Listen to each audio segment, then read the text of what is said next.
নেতানিয়াহুর পরিণতি হবে হিটলারের মতো বলছে তুরস্ক। এদিকে জানিয়ে দিব লেবাননে ঢুকে অভিযান চালানোর হুমকি ইসরায়েলের।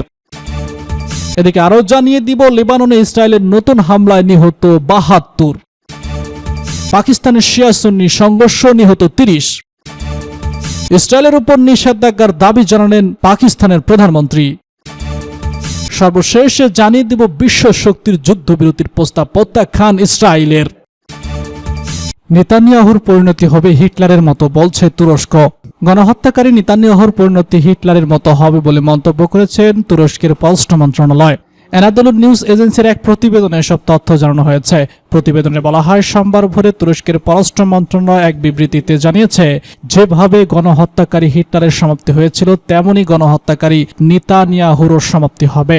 এতে আরও যোগ করা হয়েছে, মানবতা ফিলিস্তিনিদের পাশে দাঁড়াবে।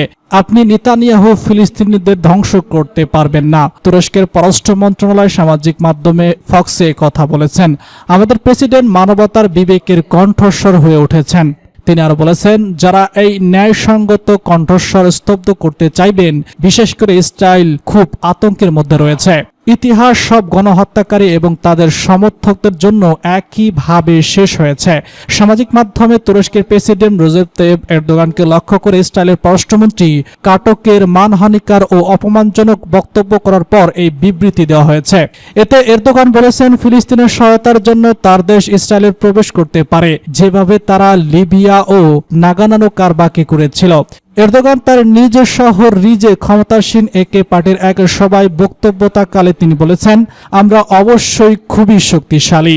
ফলে ফিলিস্তিনের প্রতি ইসরায়েল যেসব অদ্ভুত কাজ করতে পেরেছে তাদের সাথে পারবে না, ঠিক যেমন আমরা কারবাকে প্রবেশ করেছিলাম, আমরা যেভাবে তাদের ভিতরে প্রবেশ করতে পারি। এরদোগানের এই মন্তব্যের পর ইসরায়েলি পররাষ্ট্রমন্ত্রী ইসরায়েল কাটক ফক্স নিউজকে বলেছেন, তুর্কি প্রেসিডেন্ট সাদ্দাম হোসেনের পদাঙ্ক অনুসরণ করে ইসরায়েলকে আক্রমণ করার হুমকি দিচ্ছেন। এখানে কি ঘটেছিল এবং কিভাবে তা শেষ হয়েছিল তা এরদোগানের মনে করা উচিত। সূত্র এনাদোলু এজেন্সি। লেবাননে ঢুকে অভিযান চালানোর হুমকি ইসরায়েলের। লেবাননে ঢুকে অভিযান চালানোর ইঙ্গিত দিয়েছে ইসরায়েলি সেনাবাহিনীর প্রধান লেফটেন্যান্ট জেনারেল হারজি হালেভি। বুধবার ইসরায়েলের উত্তর সীমান্তে সেনা নৌজাদের সঙ্গে দেখা করেছেন তিনি। সেখানে তিনি বলেছেন, চলতি সপ্তাহে ইসরায়েল লেবানন জুড়ে একের পর এক মিসাইল আক্রমণ চালিয়েছে। হিজবুল্লাহকে প্রতিরোধ করতে আরও মিসাইল আক্রমণ চালানো হবে তবে পাশাপাশি এই আক্রমণের মাধ্যমে ইসরায়েল লেবানন ঢোকারও রাস্তা তৈরি করে রাখবে। সেনাপ্রধানের বক্তব্য, যে কোনো সময় ইসরায়েলের প্রধানমন্ত্রী লেবাননে প্রবেশ করতে পারে। হিজবুল্লাহকে মোকাবেলা করাই তাদের একমাত্র লক্ষ্য হয়ে দাঁড়াবে। হালেভির বক্তব্য, বুধবার ইসরায়েলে একাধিক মিসাইল আক্রমণ চালিয়েছে হিজবুল্লাহ। এর মধ্যে একটি মিসাইল তেল আবিব লক্ষ্য করে ছোড়া হয়। জবাবে গোটা লেবানন জুড়ে রকেট হামলা চালিয়েছে ইসরায়েলও। তবে হিজবুল্লাহকে শেষ করতে একের পর এক লেবাননে ঢোকার প্রয়োজন। ইসরায়েলের সেনাবাহিনী তার জন্য প্রস্তুত বলে জানিয়েছে সেনাপ্রধান। সোমবার থেকে লেবানন লাগাতার আক্রমণ চালাচ্ছে ইসরায়েলে, যার জেরে এখনো পর্যন্ত অত্যন্ত 600 জনের মৃত্যু হয়েছে। গৃহহীন অত্যন্ত 10,000 মানুষ। ইসরায়েলের সঙ্গে হামাসের সংঘর্ষ শুরু হওয়ার পর থেকেই হামাসের সমর্থনে ইসরায়েলে আক্রমণ চালাচ্ছে হিজবুল্লাহ। এরই জেরে লেবাননে পাল্টা আক্রমণ শুরু করেছে ইসরায়েল। লেবাননে ইসরায়েলের নতুন হামলায় নিহত 72। লেবাননে ইসরায়েলের নতুন হামলায় আরও অত্যন্ত 72 জন নিহত এবং 4 শতাধিক আহত হয়েছেন। এর ফলে দেশটির ইসরায়েলি হামলায় মৃতের সংখ্যা 620 জন ছাড়িয়েছে। লেবানন স্বাস্থ্য মন্ত্রণালয় বরাদ দিয়ে বৃহস্পতিবার এই তথ্য জানিয়েছে কাতার ভিত্তিক গণমাধ্যম আল জাজিরা। লেবানন পররাষ্ট্রমন্ত্রী জানিয়েছেন, দেশটিতে ইসরায়েলের সাম্প্রতিক বোমা হামলার জেরে অন্তত 5 লাখ মানুষ ঘরবাড়ি ছাড়তে বাধ্য হয়েছেন। এতদিন কেবল আকাশপথে হামলা চালালেও এবার লেবাননে স্থল অভিযানের হুমকি দিয়েছে ইসরায়েল। লেবানন সীমান্তে হিজবুল্লাহর বিরুদ্ধে একটি সম্ভাব্য স্থল অভিযানের জন্য ইসরায়েলি সৈন্যদের প্রস্তুত থাকতে বলেছে দেশটির সামরিক প্রধান।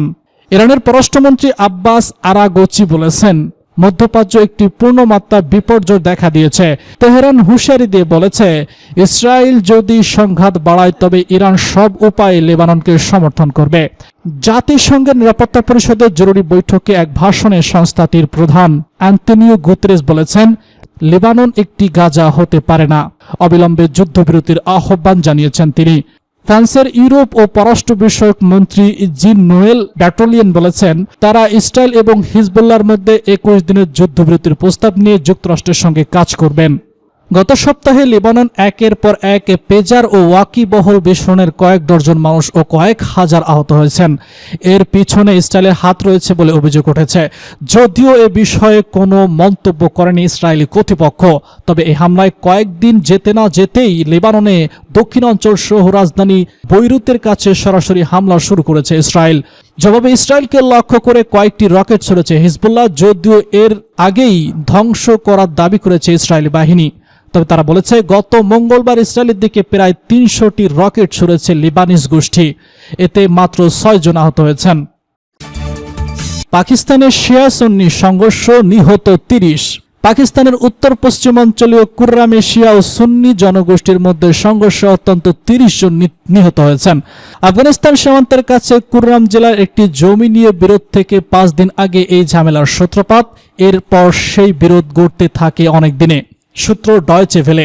স্থানীয় কর্তৃপক্ষ জানিয়েছে ঘটনায় অত্যন্ত ৭৫ জন আহত হয়েছেন। কুররামের এক উচ্চপদস্থ প্রশাসনিক অফিসার বলেছেন প্রচুর বাড়ি ক্ষতিগ্রস্ত হয়েছে। সরকার ও অন্যান্য জনজাতিরা এই সংঘর্ষ বন্ধের অনেক চেষ্টা করছে, কিন্তু তাতে লাভ হয়নি। আঞ্চলিক সরকারের মুখপাত্র লেফটেন্যান্ট জেনারেল আসিফ আলী জানিয়েছেন উত্তেজনা কম করার জন্য প্রশাসন প্রবীণ জনজাতি নেতাদের সাহায্য নিচ্ছে। তার দাবি দুই পক্ষই সংঘাত বিরতিতে রাজি হয়েছেন। সাম্প্রতিক বছরগুলোতে কুররামে শিয়া ও সুন্নিদের মধ্যে একাধিক সংঘর্ষ হয়েছে। জুলাইতেও তাদের মধ্যে জমি নিয়ে বিরোধ দেখা দিয়েছিল। তখনও সংঘর্ষে বেশ কিছু মানুষের মৃত্যু হয়েছে। পাকিস্তান মূলত সুন্নি প্রধান দেশ। এখানে মোট জনসংখ্যার মাত্র ১৫% শিয়া মুসলিম। তারা অভিযোগ করেন তাদের মধ্যেই সহিংসতা ও বিভেদের শিকার হয়। ইসরায়েলের উপর নিষেধাজ্ঞার দাবি জানালেন পাকিস্তানের প্রধানমন্ত্রী। পাকিস্তানের প্রধানমন্ত্রী শেহবাজ শরীফ ইসরায়েলের উপর নিষেধাজ্ঞা আরোপের জোরালো দাবি করেছেন। বুধবার জাতিসংঘ নিরাপত্তা পরিষদের কাছে তিনি এই দাবি তুলেছে বলে জানিয়েছে পাকিস্তানের গণমাধ্যম জিও নিউজ। জাতিসংঘের সাধারণ পরিষদের অধিবেশনে শান্তির জন্য নেতৃত্ব শীর্ষ আলোচনা সভায় ভাষণ দেওয়ার সময় তিনি এই দাবি করেছেন। শেহবাজ শরীফ তার বক্তব্যে বলেছেন, ইসরায়েলের গাজায় গণহত্যা এবং লেবাননে বোমা হামলা বন্ধ করতে এখনই পদক্ষেপ নিতে হবে। তিনি আরো জানান, ইসরায়েলের উপর বাণিজ্য সহ অনন্য নিষেধাজ্ঞা আরোপ করার সময় এসেছে। ইসরায়েলের আক্রমণাত্মক কর্মকাণ্ড বন্ধ করা না গেলে ভবিষ্যতে আরো অন্ধকারে নিমজ্জিত হবে বলে তিনি সতর্ক করেছেন। পাকিস্তানের প্রধানমন্ত্রী আরো বলেছেন, জাতিসংঘের নিরাপত্তা পরিষদকে জম্মু কাশ্মীর জনগণের মৌলিক অধিকার নিশ্চিত করার জন্য অবিলম্বে পদক্ষেপ নিতে হবে। তিনি উল্লেখ করেছেন, কাশ্মীরের জনগণের দীর্ঘদিন ধরে অবহেলিত অধিকার পূর্ণ প্রতিষ্ঠা করার বিশ্ব শান্তির জন্য অত্যন্ত গুরুত্বপূর্ণ। শেহবাজ শরীফ আরো বলেছেন, আমরা যে ফ্যাক্ট ফর ফিউচার চুক্তির অনুমোদন দিয়েছি সেটি রক্ষা করা আমাদের সবার দায়িত্ব। তিনি উল্লেখ করেছেন, এই চুক্তি অনুযায়ী দায়িত্ব পালনে ব্যর্থ হলে পুরো বিশ্ব অন্ধকার ভবিষ্যতের মুখোমুখি হবে। বিশ্বশক্তির যুদ্ধবিরতির প্রস্তাব প্রত্যাখ্যান ইসরায়েলের। যুক্তরাষ্ট্র, যুক্তরাজ্য, ফ্রান্স সহ 12টি দেশের আনা লেবাননের হিজবুল্লাহর সঙ্গে যুদ্ধবিরতির একটি প্রস্তাব প্রত্যাখ্যান করেছে ইসরায়েল। সার্বত্রিক ও বিস্তৃত পরিসরের যুদ্ধ এড়াতে 21 দিনের এই যুদ্ধবিরতির প্রস্তাব আনা হয়েছিল। প্রস্তাব প্রত্যাখ্যান করে ইসরায়েলের প্রধানমন্ত্রী বেনিয়ামিন নেতানিয়াহু তার সামরিক বাহিনীকে লেবাননের সঙ্গে সীমান্তে লড়াই চালিয়ে যেতে বলেন। এই পরিপ্রেক্ষিতে বুধবার রাতেও লেবাননে ব্যাপক হামলা চালায় ইসরায়েল। যুদ্ধবিরতির প্রস্তাব নিয়ে ইসরায়েলের পররাষ্ট্রমন্ত্রী ইসরায়েল ফালোত বৃহস্পতিবার সামাজিক মাধ্যম ফক্সে বলেছেন, উত্তরে কোনো যুদ্ধবিরতি হয়নি। হিজবুল্লাহর সঙ্গে সর্বশক্তি নিয়ে বিজয় আসার আগ পর্যন্ত আমরা যুদ্ধ চালিয়ে যাব, যাতে নিরাপত্তার সঙ্গে বাসিন্দারা নিজ নিজ বাড়ি ঘরে ফিরতে পারেন। বার্তা সংস্থা রয়টার্স জানায়, তার বক্তব্য লেবাননের প্রধানমন্ত্রী নাজিব মিকাতির যুদ্ধবিরতির আশায় গুড়ে বালি হয়েছে। গত 2 দশকে হিজবুল্লাহ ও ইসরায়েলের মধ্যে এটা সবথেকে ভয়াবহ লড়াই। ইসরায়েল জানিয়েছে তারা বুধবার রাতভর লেবাননের বিভিন্ন স্থাপনায় হামলা চালিয়েছে। দক্ষিণ লেবাননের বেকায় 35টি স্থানে হামলা চালানো হয়েছে। লেবাননের স্বাস্থ্য মন্ত্রণালয় জানায়, হামলায় তাদের অত্যন্ত 13 জন নিহত হয়েছেন। বাস্তুচ্যুত হয়েছে 90,000-এরও বেশি মানুষ। গাজায় আগ্রাসন ও নৃশংসতা চলাকালে লেবাননে এই ধরনের হামলা নিয়ে উদ্বেগ প্রকাশ করেছে বিশ্ব নেতারা। তবে ইসরায়েলকে যে তারা নিয়ন্ত্রণ করতে পারছে না, এটা অনেকটাই স্পষ্ট। ইসরায়েল জানিয়েছে তারা লেবাননকে একটি স্থির অভিযান পরিচালনার প্রস্তুতি হিসেবে এসব হামলা চালাচ্ছে। কাতার জানিয়েছে তারা লেবানন থেকে ভয়ঙ্কর খবর পাচ্ছেন।